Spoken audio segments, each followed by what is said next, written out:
Hi friends, welcome to our channel.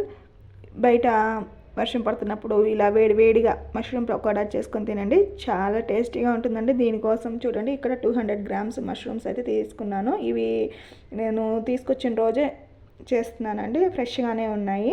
ఇక వీటిని వాటర్లో వేసేసి 2-3 సార్లు వాటర్లో బాగా వాటర్ వంపేసుకుంటూ క్లీన్ చేసుకోవాలి. తర్వాత చూడండి, ఇక్కడ బ్యాక్ సైడ్ నుంచి పైన ఇలా పీల్ తీసేస్తే మనకి ఇంకా నీట్గా క్లీన్ అవుతాయండి.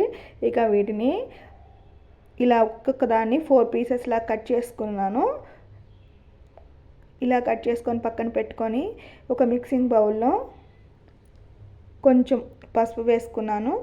తర్వాత దీంట్లో టేస్ట్కి తగ్గట్టుగా సాల్ట్, తర్వాత కొంచెం కారం వేసుకున్నాము.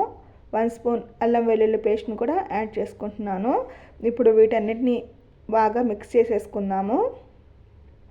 ఈ విధంగా మిక్స్ చేసుకున్న తర్వాత మనం కట్ చేసి పెట్టుకున్న మష్రూమ్స్ని కూడా దీనిలో యాడ్ చేసేసుకొని అవన్నీ కలిసేలాగా బాగా కలుపుకోవాలండి. ఇలా చేయడం వల్ల మనం యాడ్ చేసిన ఉప్పు కారం అంతా మష్రూమ్స్కి బాగా పడుతుంది. తర్వాత ఇప్పుడు ఇందులో 1 స్పూన్ గరం మసాలా వేసుకుందాము.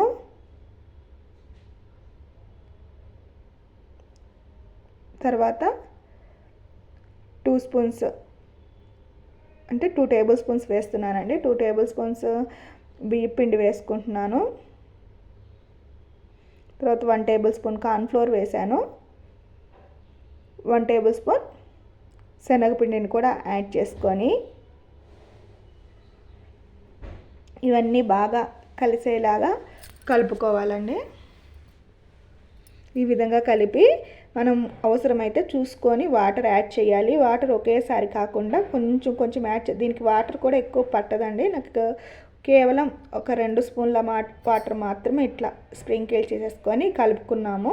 ఈలోపు మనం డీప్ ఫ్రైకి ఆయిల్ పెట్టేసేయాలండి. ఎక్కువసేపు మనం మష్రూమ్ కలిపి ఉంచేస్తే మనకి వాటర్ రిలీజ్ అవుతుంది. అందుకని మనం మష్రూమ్ కలిపేలోపు మనకి ఆయిల్ హీట్ అయిపోతే మనకి త్వరగా అయిపోతుంది. ఈ విధంగా మీడియం ఫ్లేమ్లో ఆయిల్ హీట్ అయ్యాక మష్రూమ్స్ని వేసేసుకొని ఫ్రై చేసేసుకుంటే మనకి ఎంతో టేస్టీ అయిన మష్రూమ్ పకోడా అనేది రెడీ అయిపోతుంది. ఇక మీ దగ్గర జీడిపప్పు ఉంటే మనం ఆయిల్లో ఫ్రై చేసి జీడిపప్పును కూడా యాడ్ చేసుకోవచ్చు. ఇక్కడ నేను కరివేపాకు, పచ్చిమిర్చి మాత్రం ఇలా ఈ విధంగా ఫ్రై చేసి దాన్ని కూడా యాడ్ చేశానండి. అంతే అండి.